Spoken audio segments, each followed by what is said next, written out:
Hello everyone, study plan के official channel पे मैं आप सभी का स्वागत करता हूँ। आज के इस सेशन में हम एग्ज़ाम में आने वाले ऐसे मैथ्स के क्वेश्चंस करेंगे जो एग्ज़ाम में आने की मोस्ट प्रोबेबिलिटी है। मतलब ये कह सकते हैं क्वेश्चन श्योर शॉर्ट क्वेश्चन है कि एग्ज़ाम में आने की काफ़ी संभावनाएं हैं। ठीक है, सो विदाउट वेस्टिंग टाइम हम लोग मेन क्वेश्चंस पे ही चलते हैं, उसके कॉन्सेप्ट भी एक के बाद एक करते चले जाएंगे। ठीक है, ये क्वेश्चन पढ़िए। ये क्वेश्चन है कि एक दुकानदार है कम से दो डिस्काउंट दे रहा है। एक डिस्काउंट ये दे रहा है 50% की, एक दे रहा है 40% की। अगर दोनों डिस्काउंट वो दे रहा है तो बाद में फाइनल डिस्काउंट कितना देगा, इस क्वेश्चन का ये मतलब है। ठीक है, तो इक्विवेलेंट डिस्काउंट इंग्लिश वाले में कहें तो इक्विवेलेंट डिस्काउंट निकालना है। तो इस क्वेश्चन करने का सबसे सिंपल तरीका है, अगर मैं बोलूँ तो अगर मैं आपको एक कॉन्सेप्ट बताता हूँ। अगर सक्सेसिव डिस्काउंट निकालना हो, क्रमागत बट्टे कि दो तीन बट्टे एक साथ दिए जाएँ तो फाइनल डिस्काउंट क्या आता है वो बताना हो, तो एक चीज़ याद रख लो। अगर मैं एक डिस्काउंट A% की देता हूँ और दूसरी डिस्काउंट अगर B% की देता हूँ, तो इन दोनों से जो क्रमागत बट्टे का फार्मूला होता है वो आपको याद रखना है एग्ज़ाम के टाइम में। A + B - AB/100 ये निकाला जाता है क्या, क्रमागत छूट, है ना। परसेंटेज क्या हो जाएगा, डिस्काउंट, मतलब जो फाइनल डिस्काउंट मिलता है वो मिल जाएगा, है ना। ये मतलब फाइनल डिस्काउंट जब निकाला जाता है तो दो डिस्काउंट, ए पहला डिस्काउंट है, बी दूसरा डिस्काउंट है। ये फार्मूला की तरह आप इसको यूज कर सकते हैं। और ऐसे कोई भी क्वेश्चन आए इसमें डायरेक्टली आप ये फार्मूला लगाइए, क्वेश्चन के आंसर आपको मिल जाएंगे। तो ठीक है, एज ए फार्मूला इसको यूज कर सकते हो। तो यहाँ पे आप देखो क्वेश्चंस में क्या दे रखा है, 50% का डिस्काउंट दे रखा है, तो आप फार्मूला A + B - AB/100 है। मैं फार्मूला इसलिए लिख रहा हूँ कि आप चीज़ों को एनालिसिस कर पाएँ किस तरीके से फार्मूला यूज़ कर रहा हूँ मैं।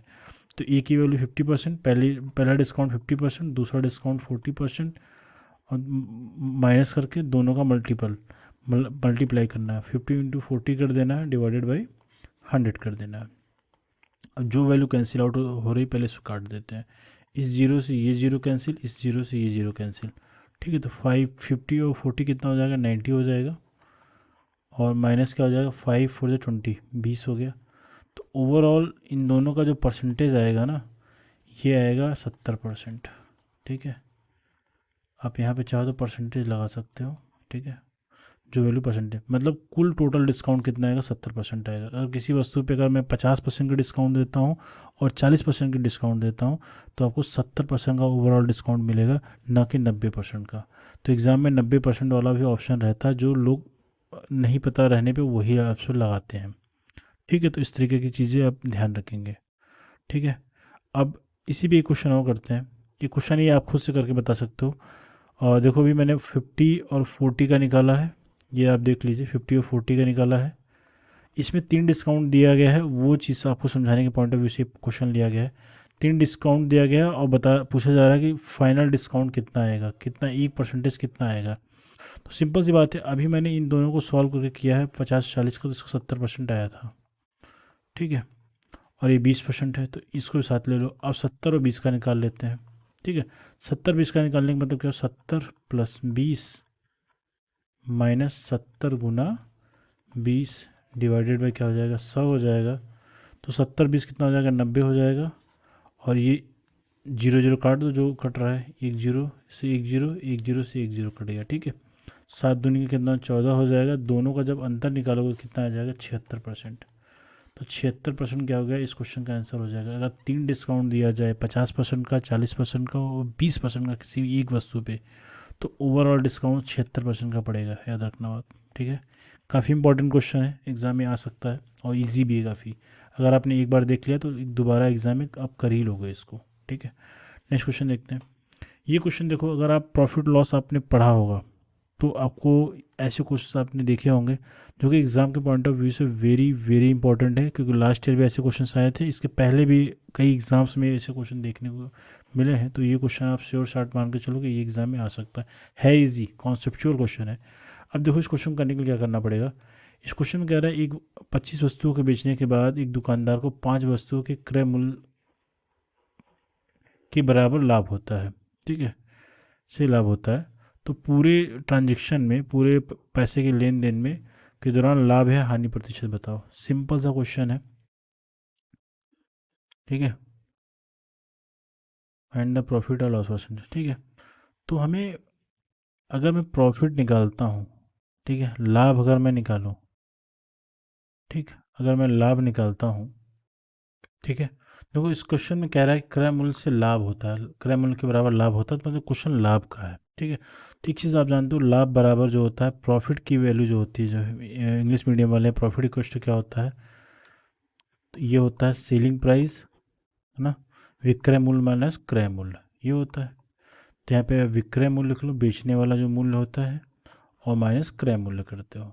ठीक है, क्रय मूल्य को कॉस्ट प्राइस करते हैं। तो मैं यहाँ पे एक बार हिंदी में लिख देता हूँ, बाकी मैं इंग्लिश वाली चीज़ें यूज़ करूँगा जितना ईजी हो जाएगा आपके लिए। ठीक है, ये तो फॉर्मूला हो गया भाई। अब देखो क्वेश्चन कह रहा है कि एक वस्तु को बेचने पे, अगर 25 वस्तुओं को बेच रहा है, तो अब मेरे भाई वही बताओ, 25 वस्तुओं को बेचने के बाद एक दुकानदार को 5 वस्तुओं के क्रय मूल्य, ठीक है, तो 5 वस्तुओं का क्रय मूल्य क्या हो जाएगा, क्रय मूल्य का मतलब कॉस्ट प्राइस। ठीक है, ठीक है, तो लाभ कितना हो रहा है, 5 वस्तुओं के क्रय मूल्य के, तो 5 वस्तुओं का सीपी लिख लो आप, है ना, और विक्र और 25 वस्तुओं को बेचने के बाद दुकानदार को 5 वस्तु, 25 वस्तु को बेचने के मतलब 25 वस्तु का क्या है, सेलिंग प्राइस माइनस 25 वस्तु का कास्ट प्राइस, ये तो होगा। 25 वस्तु को बेचोगे तो 25 वस्तु का क्या हो जाएगा, 25 वस्तु का क्या लिखोगे यहाँ पे, विक्रय मूल्य माइनस 25 वस्तु का क्रय मूल्य, यही तो लिखोगे आप, बराबर जो लाभ होता है, तो लाभ लिख दिया है 5 वस्तुओं के क्रय मूल्य के बराबर लाभ होता है। ठीक है, इतनी चीज़ें हैं, यही चीज़ को लिखना था जो कि आपको मैंने बता दिया। अब इसको सॉल्व कर लो, बाकी आंसर आप निकाल ले जाओगे। ठीक है, अब क्रय मूल्य को एक साथ क्रय मूल्य के साथ कर लो, अगर आप इसको लिखना चाहोगे तो क्या हो जाएगा, 5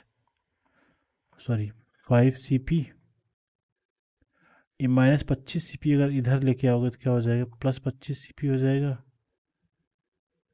इक्व टू क्या हो जाएगा, 25 CP हो जाएगा, 25 SP हो जाएगा, 5 CP और प्लस 25 CP कितना हो जाएगा, आप बोलोगे 30 CP हो जाएगा, ये बराबर क्या हो जाएगा, 25 SP हो जाएगा। ये क्वेश्चन बहुत आसान है, मैं बता रहा हूँ।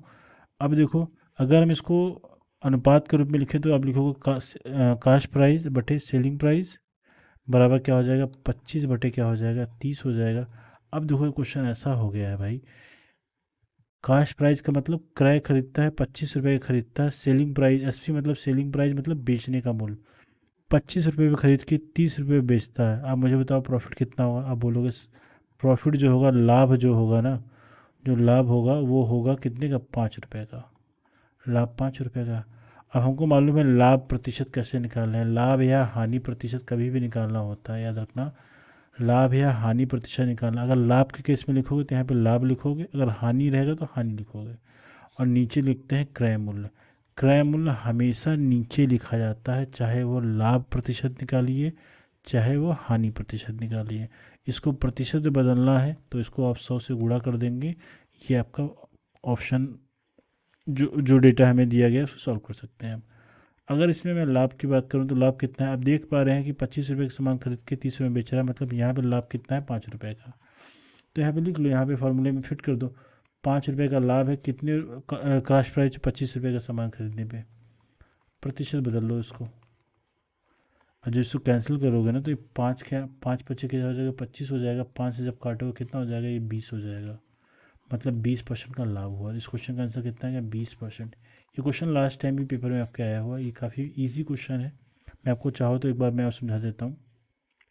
लाभ बराबर होता है विक्रय मूल्य, बेचने के मूल्य में से क्रय मूल्य निकालोगे, जितने में बेच, ऑब्वियस सी बात है, लाभ हुआ तो बेचने का मूल्य ज़्यादा होगा, और खरीदने का मूल्य कम होगा। ठीक है, तो वही लाभ हो जाएगा। तो विक्रय मूल्य का मतलब 25 वस्तु का विक्रय करोगे और में से 25 वस्तु का क्रय मूल्य घटाओगे, है कि नहीं, क्योंकि 25 वस्तु के लिए बात करो, मगर उसमें लाभ का केस क्या कह रहा है, जो लाभ होता है 5 वस्तु के क्रय मूल्य के बराबर लाभ होता है। तो इस तरीके से हम लोगों ने एक सिंपल सा, एक साधारण सा समीकरण की तरह चीज़ों को सॉल्व कर लिया। ठीक है, आई होप समझ में आ गई होंगी चीज़ें। ये क्वेश्चन पढ़िए। अभी देखो, ये कॉन्सेप्ट इसलिए एग्ज़ाम मैंने लिया है क्योंकि इसमें एग्ज़ाम में कई, चाहे वो आप PRT का पेपर देख लो, चाहे आप 9-10 का पेपर देख लो, और कई एग्ज़ाम्स में ये क्वेश्चंस पिछली बार भी पूछे गए थे, और भी अदर एग्ज़ाम्स में पूछे जा रहे हैं। तो ये क्वेश्चन एक कॉन्सेप्ट है जो मैं समझाना चाहता हूँ।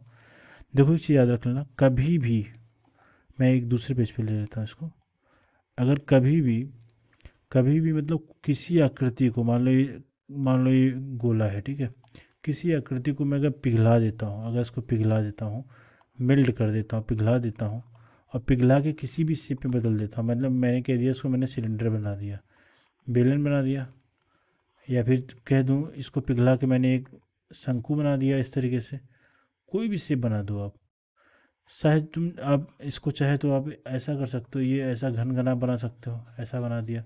देखो पिघला के जब कुछ भी बनाओगे ना, तो एक चीज़ याद रख लेना, जो इसका आयतन है ना, जो इसका आयतन है और जो इसका आयतन है, अगर सबका आयतन, V for volume, V for volume, volume मतलब आयतन, अगर आपने गोला पिघला के बेलन बनाया है तो गोले का आयतन और बेलन का आयतन बराबर होगा, और गोला पिघला के अगर आपने शंकु बनाया है तो गोले का आयतन और शंकु का आयतन बराबर होगा। अगर आपने गोला पिघला के घनाभ या घन बनाया है तो इन दोनों के आयतन बराबर होंगे।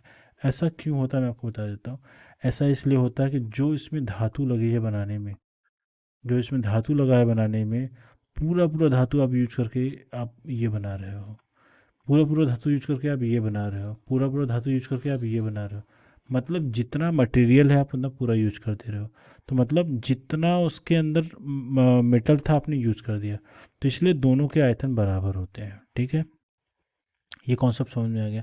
इसी के बेस पे मैं 2 से 3 क्वेश्चंस कराऊंगा, एग्जाम में श्योर एंड सर्टन है कि इसमें क्वेश्चंस आएंगे। ये क्वेश्चन पढ़ो आप, कह रहा है 12 सेंटीमीटर व्यास वाले लोहे का गोला, मैं क्वेश्चन फिगर के थ्रू समझाने की कोशिश करूंगा। एक गोला है भाई, इसका व्यास कितना है 12, ठीक है, ये गोला है, ठीक, ये गोला है 12 सेंटीमीटर व्यास है, तो इसकी त्रिज्या कितनी हो जाएगी, इसकी त्रिज्या होगी, आप बोलोगे सर इसकी त्रिज्या हो जाएगी 6 सेंटीमीटर, ठीक है। और गोले को पिघला कर एक बेलनाकार तार बनाया गया। तार क्या होता है, इस तरीके से तार होता है, पतला तार होगा, ये बड़ा सा तार हो जाएगा, है ना, ये तार है बेलनाकार। ऑब्वियस ये बात, कभी भी तार अगर आप एक पीस निकाल के देखोगे एक उसका ना, तो ये बेलनाकार आकृति में होता है, तो परिवर्तित किया जाता है। तो जिसकी लंबाई, इसकी लंबाई दे रखी है 48 सेंटीमीटर दिया है, ठीक है। मैं इस क्वेश्चन समझा भी देता हूँ। तार की त्रिज्या बताना है, तो हमें ये जो यहाँ पे त्रिज्या दिखाई पड़ रहा है आपको ना, ये त्रिज्या, ये इस आर की वैल्यू ये बतानी है, ठीक है। आप ये मुझे ये बताओ, यहाँ पे हम इसको कैपिटल आर ले लेते हैं, आर अलग अलग कर लो जिससे कन्फ्यूज़न ना है। तो मैंने आपको जस्ट अभी बताया कि आपने इस गोले को पिघलाया है, तो इसका जो आयतन वॉल्यूम जो होगा, इसका जो वॉल्यूम होगा, स्पीयर का मतलब एस, गोला हो गया, और इसका जो आपका बेलन का वॉल्यूम, दोनों के आयतन बराबर होंगे, ठीक है। सबसे सिंपल सा तरीका आपको यही याद रखना है। सी मतलब सिलेंडर और एस मतलब स्पीयर। तो आपको इसका आयतन पता क्या है, 4/3 पाई आर क्यू होता है, ये याद रखना मेरे भाई, इस पे क्वेश्चन बहुत आते हैं, ठीक है। गोले पे तो क्वेश्चन पक्का बनेगा।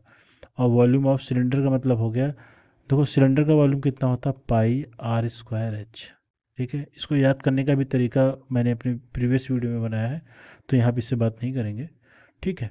तो मैंने इसको कैपिटल आर लिया, तो यहाँ पे कैपिटल आर कर लो, ठीक, कन्फ्यूज़न ना हो, क्योंकि अलग अलग रेडियस बनेंगे, दोनों की त्रिज्याएँ अलग अलग रहेंगी। अब क्वेश्चन में हमसे आर पूछ रहा है, तो आर जो डेटा रखा है उससे आप सॉल्व कर लो। अब चाहो तो इस वाले पाई को इस वाले पाई से कैंसिल कर सकते हैं, ठीक है ना, ये कर सकते हैं हम। अब देखो यहाँ पे 4/3 लिख दिया, आर की वैल्यू कितनी है क्वेश्चन में, 6 दिया है, 6 को 3 बार लिखना है आपको, ठीक है। बराबर क्या हो जाएगा, आर की वैल्यू ही निकालनी है, तो यहाँ पे आर स्क्वायर ही रखो, क्योंकि इसकी वैल्यू पता नहीं। देखो ये क्या है, ये इसकी लंबाई है, लंबाई को हम एस से ले सकते हैं, हाइट ऊंचाई लो या फिर लंबाई लो, है ना। अगर आप इसको ऊर्ध्वाधर अगर नहीं ले रहे हो, अगर ज़मीन में इसको लिटा दोगे तो ये लंबाई हो जाएगी, जब उसको आप ऊर्ध्वाधर कर दोगे, सीधा कर दोगे, तो ये ऊंचाई हो जाती है। आप समझ पा रहे हैं मेरी बात को। तो हाइट की वैल्यू कितनी क्वेश्चन में दे रखी है, हाइट की वैल्यू 48 दे रखी है, ठीक है। अब इस क्वेश्चन को सॉल्व करते हैं, हमें आर की वैल्यू निकालनी है, बाकी डेटा सब ट्रांसफर कर दो आप। 3 से काटना चाहो तो काट लो इसको, 3 दूनी के 6 कर दो। अब देखो सॉल्व करोगे तो क्या हो जाएगा, आर स्क्वायर की वैल्यू जो आएगी बराबर 4 × 2 × 6 × 6 आ जाएगा, बटे 48 आ जाएगा। अब सॉल्व करो भाई इसको, जब सॉल्व करोगे ना तो देखो 6 दूनी 6 6 के 36, 6 दूनी 12 और 6 के 48, 6 दूनी 12 और 6 के 48, इन तीनों का जब गुणा करोगे 48 आएगा, और इसको जब काटोगे ना, ये पूरा पूरा वैल्यू इसको काट देगा, ठीक है। तो कितनी वैल्यू बच गई, आर आर स्क्वायर की वैल्यू कितनी आ गई, आर स्क्वायर की बोलो, आप बोलोगे 6 आ गई, तो आर की वैल्यू कितनी आएगी, आर की वैल्यू √6 आ जाएगी, ठीक है। ठीक है। अब क्या क्वेश्चन में पूछा जा रहा है, तार की त्रिज्या लगभग कितनी है। ठीक है, तो लगभग की बात कर रहा है, तो अभी बताओ कि इसमें अगर मैं अंडर रूट 6 की वैल्यू कितनी आएगी, अंडर रूट 5 की जो वैल्यू होती है, जो अंडर रूट 5 की वैल्यू होती है 2.414 होती है, तो अंडर रूट 6 की वैल्यू आएगी 2.5 के आसपास आएगी। तो इसका ऑप्शन क्या हो जाएगा, ये आपका ई वाला हो जाएगा। तो ये ऑप्शन आपको लगाना भी आना चाहिए कि आपको वैल्यू पता रहना चाहिए। अगर आपको अंडर रूट 5 की वैल्यू याद करना है तो इसको सिंपल तरीके से याद कर लो। गो आई हैव ए माइंड, आई का मतलब क्या हो गया, 1.414 होता है। 2.4 2 4, हाँ ठीक है। 1.414 होता है, तो आई हैव ए माइंड होता है, आई हैव अ माइंड। ये इसको याद करने का तरीका, आई हैव ए माइंड का मतलब 1.414। ठीक है, तो ये इस तरीके से क्वेश्चंस करेंगे। ठीक है, नेक्स्ट क्वेश्चन की तरफ चलते हैं। एक बेलनाकार तार है भाई, देखो एक बेलनाकार तार है, मतलब इस तार को एक मैंने तार खींचा है, एक बेलनाकार तार है। ठीक है, अब आप सब लोग क्वेश्चन वीडियो को पॉज करके खुद से करो तो ज़्यादा बेटर रहेगा, आपको अंडरस्टैंडिंग है। एक तार है जिसको पिघला कर एक दूसरा तार बनाया गया है, और ये पतला तार है, तो एक पतला तार यहाँ पे बना दिया। ठीक है, आप शायद मेरी बात समझ पा रहे होंगे, पिघला कर एक तार ऐसा बना दिया। ठीक है, तो इस क्वेश्चन में आपको समझ में आ रहा होगा कि इसका जो आयतन होगा और इसका जो वी फॉर वॉल्यूम होगा, दोनों के आयतन आपस में बराबर होंगे। आपको सिर्फ मैं यही समझाना चाह रहा हूँ। ठीक है, अब क्वेश्चन में कुछ कंडीशन दे रखा है, पतला तार बनाएगा, नए तार की लंबाई तार के कितना गुना होगा। ठीक है, जबकि त्रिज्या पहले के अपेक्षा 1/3। देखो पहले अगर इसकी त्रिज्या मेरे भाई, जब इसकी त्रिज्या ना अगर मान लो आर है, ठीक है आर है, तो इसकी त्रिज्या ऑब्वियस बात, देखने में है पतला है तो ऑब्वियस बात इसकी त्रिज्या छोटी होगी, तो r/3 है। ठीक है, इसकी जो त्रिज्या है इस वाले त्रिज्या का 1/3 है, मतलब 1/3 है। तो कह रहा है उसकी ऊंचाई, कह रहा तार की, पुराने तार की लंबाई का कितने गुना होगा। ठीक है, इसकी जो हमने लंबाई है कैपिटल एच ले लिया। ठीक है, इसकी हमने लंबाई ले लिया स्मॉल एच ले लिया, क्योंकि छोटा वाला है भाई, है ना। तो इसका आयतन होता क्या, πr² एच होगा। इसका आयतन क्या होगा, πr² एच होगा। ठीक है, अब देखो इस वाले इसका जो आर है, इस आपको ये वाला जो इसका आर है कितना है, r/3 है, तो बिल्कुल रखते हैं। तो π × r/3 का होल स्क्वायर कर दो, इंटू एच कर दो, यहाँ पे पाई लिख दो, यहाँ पे r² कर दो, यहाँ पे कैपिटल एच की वैल्यू नहीं दिया है तो ऐसे रखो। ठीक है, अब आप मेरे भाई ध्यान से देखना, जो चीज़ मैं समझाने की कोशिश कर रहा हूँ। पाई हो जाएगा r² का मतलब ये r² और 3 का स्क्वायर करोगे तो 9 हो जाएगा, इंटू क्या हो जाएगा, एच हो जाएगा। ठीक है, यहाँ पे πr² एच। अब हमें सिर्फ वैल्यू कट करना है। अब आप देखेंगे इस वाले r² से ये वाला r² कैंसिल आउट हो रहा है, इस वाले पाई से ये वाला पाई कैंसिल आउट हो रहा है। जब आप इसको अगर जिसको नहीं समझ में आ रहा है इसको एक तरफ ट्रांसफ़र करेगा ना, आप करोगे गुणा से भाग, भाग से गुणा में आएगा, तो सारी वैल्यू कट जाएंगी। आप चाहो तो कर लेना। अब यहाँ पे अगर h बराबर लिखो, स्मॉल h बराबर क्या हो जाएगा, 9h हो जाएगा। अब इसका मतलब आपको समझ में आ रहा है, क्वेश्चन कह रहा था, एक क्वेश्चन पूछा ही आपसे गया है कि पिघला कर नया तार बनाया, तो नए तार की लंबाई पुराने तार की लंबाई का कितना गुना होगा। जो नया तार है ये एच है ना, नए तार की लंबाई है, एच का मतलब लंबाई ही होगा। ठीक है, हाइट अगर आप मैंने एच ले लिया, आप चाहे तो एल भी ले सकते थे। तो जो नए तार की जो लंबाई है पुराने वाले तार का क्या है, 9 गुना हो जाएगा। पुराना वाला तार मोटा था तो ये छोटा था, जब ये बड़ा कर दिया आपने तो इसका 9 गुना हो जाएगा, जो पुराने तार का 9 गुना। अगर ये मतलब इतना छोटा पीस है तो इसी के 9 टुकड़े जोड़ दोगे तो इतने लंबे ये तार बन जाएगा। आप बात मेरी समझ पाए, यही क्वेश्चन है, ये भी एग्जाम में आया क्वेश्चन है और कई बार क्वेश्चन पूछा गया है। एक क्वेश्चन और आप देखो। ठीक है, आई होप आपको चीज़ें बिल्कुल समझ में आ गई होंगी। आप इस क्वेश्चन को पॉज करके खुद से वीडियो में सॉल्व करो आप, तो आपको कॉन्फिडेंस आएगा। ये कह रहा है ठोस बेलन जिसकी त्रिज्या ठोस बेलन है, तो इस तरीके से एक बेलन बना दिया मैंने। बहुत आसान चीज़ें हैं, आप अगर आप चीज़ें मेरी समझ पाओगे एग्ज़ाम में सारे क्वेश्चन कर लोगे। ठीक है, एक बेलन है जिसकी त्रिज्या और ऊंचाई, इसकी त्रिज्या कितनी दे रखी है क्वेश्चन में, 9 सेंटीमीटर दे रखा है, तो 9 सेंटीमीटर यहाँ पे लिखा। इसकी जो ऊंचाई है यहाँ से लेके यहाँ तक की जो ऊंचाई है, ऊंचाई कितनी, 15 सेंटीमीटर। ठीक है, इसे पिघला कर इसको भी पिघला दिया। जब पिघलाओगे तो क्या बना रहा है, पिघला के क्या बन रहा है, पिघला दिया। ठीक है, पिघला के क्या बना दिया इन्होंने, एक शंकु बना दिया। ठीक है, एक शंकु ऐसा बनेगा, उस शंकु इस तरीके से बनेगा। ठीक है, एक शंकु मैंने बना दिया, शंकु बना दिया जिसकी त्रिज्या,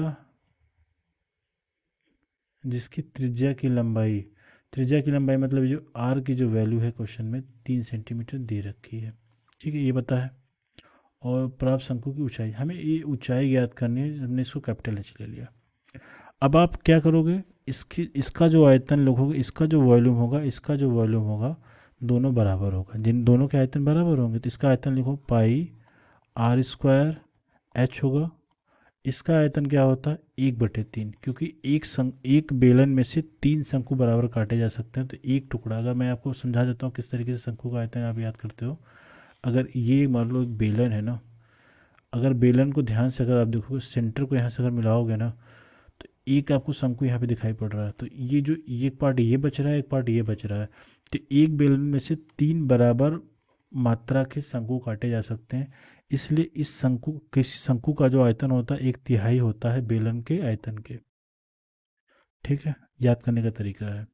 ठीक है, ठीक। अब देखो मेरे भाई, इसमें आर की वैल्यू क्या दे रखी है, 15 दे रखी है, 9 दे रखी है, तो 9 रखो। और 9 का स्क्वायर करोगे तो 9 × 9 करोगे। एच की वैल्यू कितनी है, 15 दे रखी है, तो 15 रख दो। पाई का वैल्यू 5 पाई ही रखो। ठीक है, 1/3, यहाँ पे पाई की वैल्यू पाई ही रहेगी, पाई की वैल्यू चेंज नहीं होती है। आर की वैल्यू कितनी है, 3 दे रखा है, 3 का स्क्वायर करोगे तो 3 × 3 करोगे। एच निकालना है तो एच को ऐसे रख लो। ठीक है, जो डेटा कटे उसको काट लो। ठीक है, तो आप यहाँ से देखो पाई की वैल्यू कैंसिल आउट कर सकते हो, कर दिया मैंने।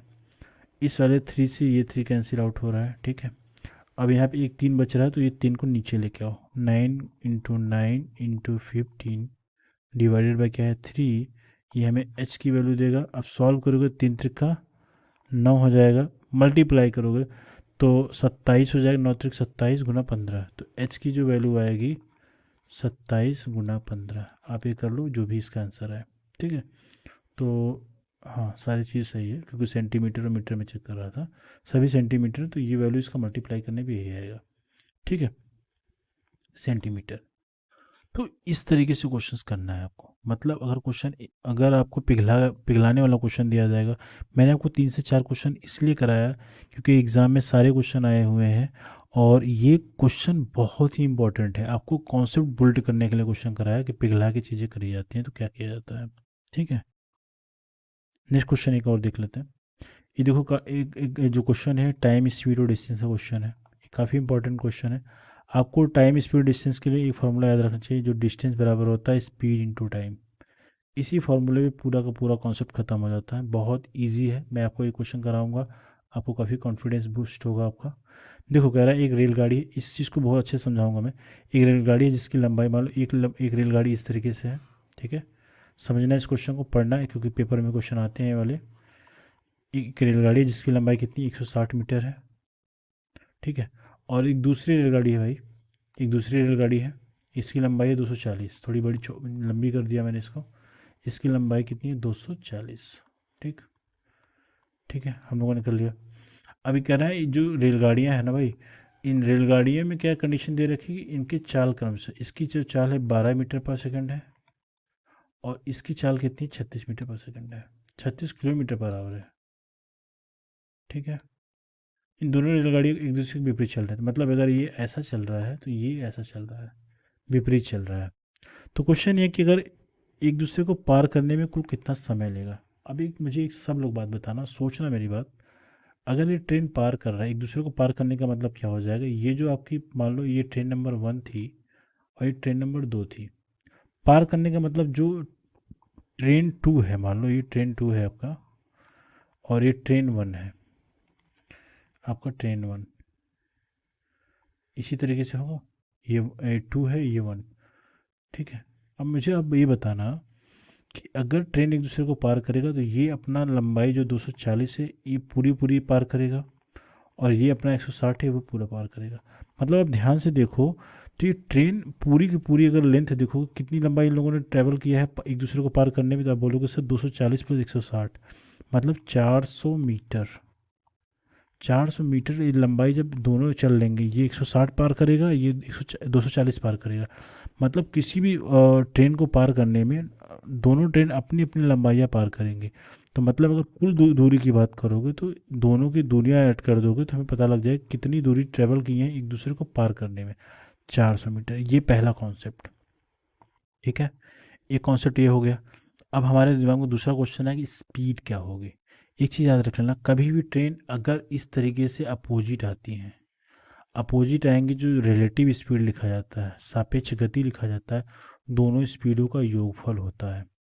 मैं कभी समझाऊंगा, ये चीज़ें बिल्कुल याद हो जाएंगी आपको, है ना। और अगर ट्रेन इस तरीके से चल रहा है, दोनों ट्रेन अगर एक डायरेक्शन में चल रही हैं, तो जहाँ पे सापेक्ष गति लिखी जाती है दोनों स्पीडों का अंतर लिखा जाता है, बड़े में से छोटे को घटा के। ठीक है, ये बात आपको याद रहना चाहिए। ठीक है, आपको ये चीज़ शायद फील भी कर पाओ, ट्रेन जब एक दूसरे के अपोजिट आती है तो ट्रेन तेज चलती हुई प्रतीत होती है हमें, क्योंकि दोनों की स्पीड जोड़ के हमें आभास होता है।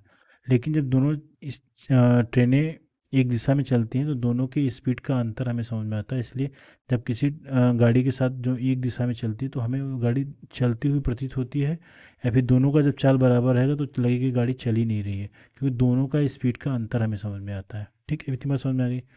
अब देखो हमें निकालना है क्या इस क्वेश्चन में, कुल समय निकालना। तो समय बराबर क्या हो जाता है, समय बराबर क्या हो जाएगा, डिस्टेंस बटे स्पीड हो जाएगा, दूरी बटे चाल हो जाएगा। दूरी कितनी है, दोनों दूरी कितनी है मैंने आपको ये बताया, दूरी है 400 मीटर भाई। ठीक है, ट्रेन के क्वेश्चन में बस यही याद रखना आपको, 400 है। स्पीड कितना है, स्पीड की जगह पे हम लोग सापेक्ष गति लिखते हैं, क्योंकि देखो एक इसमें एक समस्या और है। ये किलो जो इस क्वेश्चन में यह किलोमीटर प्रति घंटे में दिया है और ये 12 मीटर पर सेकंड दिया है। इस क्वेश्चन को हम डेटा ऐसे यूज नहीं कर सकते हैं। स्पीड अगर लिखना है, एक है 12 किलोमीटर मीटर पर सेकेंड और एक है 36 किलोमीटर पर आवर। ठीक है, इसको अगर मीटर पर सेकंड बदलना है तो क्या होता है, 36 गुना क्या करें, 5/18 करते हो आप। जब सॉल्व करोगे 18×2 = 36, 5×2 = 10 हो जाएगा, 10 मीटर पर सेकंड। क्योंकि दोनों गाड़ियाँ एक दूसरे के विपरीत चल रही हैं, है ना, दो विपरीत चल रही हैं। जो इसके जहाँ पे जो गति लिखी जाएगी S1 + S2 लिखी जाएगी। ठीक है, इसको S1 अगर मैं मान लूँ, इसको अगर S2 मान लूँ, तो इन दोनों का योग होगा। ठीक है कि नहीं। मैंने इसको बदला क्यों, 5/18 से क्यों गुणा किया, तो आपको जो मीटर पर सेकेंड से अगर किलोमीटर पर आवर अगर बदलना है, ठीक है, तो इसमें हम 18/5 से गुणा करते हैं। और इसी का उल्टा किलोमीटर पर आवर को अगर मीटर पर सेकंड में बदलना है तो 5/18 से गुणा करते हैं। इस बात को आप बेहद याद रखना। ठीक है, ये वेरी वेरी इंपॉर्टेंट है। अगर ये आपको नहीं पता तो क्वेश्चन आप जल्दी नहीं कर पाओगे। ठीक है, दोनों स्पीड का योगफल करोगे तो क्या हो जाएगा, 400 बटे क्या हो जाएगा, दोनों स्पीड क्या है, एक 12 है, एक 10 है। सॉल्व करोगे तो 400 बटे क्या हो जाएगा, 400 बटे कितना आ जाएगा, एक मिनट रुको, गाड़ियाँ कहाँ एक दिशा में चल रही, विपरीत दिशा में चल रही है, हाँ। ठीक है, सॉल्व कर लो, 400/22, जो भी सॉल्व करो, 2 से काटोगे तो 200 आ जाएगा, 11 आ जाएगा। 200/11 क्या आ जाएगा, सेकंड। सॉल्व कर लेना आप, इसकी जो भी वैल्यू दशमलव वैल्यू है, क्योंकि एग्जैक्ट कटेगा नहीं। ठीक है, 20 पॉइंट्स। ठीक, ये क्वेश्चन जो मैंने आपको आज के वीडियो में इतनी क्वेश्चंस करेंगे, आपको जो मैंने भी क्वेश्चंस कराए हैं आज के वीडियो में, one of the best question है। एग्ज़ाम में आने की बहुत ही ज़्यादा संभावना है कि ये पेपर में आपके आएंगे ही आएंगे। ठीक है, आप चैनल पे फर्स्ट टाइम व्यूअर हैं तो आप चैनल को सब्सक्राइब कर सकते हैं। एक चीज़ और कहना चाहूँगा, आपके जो भी डाउट है, अगर कोई चीज़ का रिवीजन कर रहे हैं या फिर आपको लग रहा है कोई किसी भी टॉपिक, मैथ का कोई भी टॉपिक हो, चाहे वो अर्थमेटिक हो, एडवांस हो, वट जो भी टॉपिक हो, चाहे स्टैटिक्स हो, चाहे प्रोबेबिलिटी हो, चाहे कोई टॉपिक हो, आपको लग रहा है कि ये क्वेश्चन मुझे नहीं आ रहा है या फिर इसमें कुछ डाउट लग रहा है, तो आप हमारे किसी भी मतलब वीडियो, इसी वीडियो पे या फिर 2-3 में एक वीडियो मैंने और बनाया कि कोई क्वेश्चन आपको पूछना तो आप वहाँ पे कमेंट कर सकते हैं। मैंने वहाँ पे अपने व्हाट्सएप का लिंक दे रखा है, आप वहाँ से कनेक्ट होकर क्वेश्चन डायरेक्टली पूछ सकते हैं। अगर क्वेश्चन बड़ा कॉन्सेप्ट का हुआ तो मैं आपको ये वीडियो के थ्रू समझा दूंगा, और अगर छोटे क्वेश्चन है तो मैं आपको उसी व्हाट्सएप पे जवाब दे दूंगा। तो आपके लिए बहुत अच्छी अपॉर्चुनिटी है हमारी तरफ से, तो आप जिसका बेनिफिट ले सकते हैं और एग्ज़ाम में बहुत अच्छा स्कोर कर सकते हैं। ठीक है, so thank you so much and best of luck. और चैनल को नए हो तो सब्सक्राइब कर लें, जिससे मैं जो भी नॉलेजेबल वीडियो बनाता हूँ तो आपके लिए वो यूज़फुल हो सके।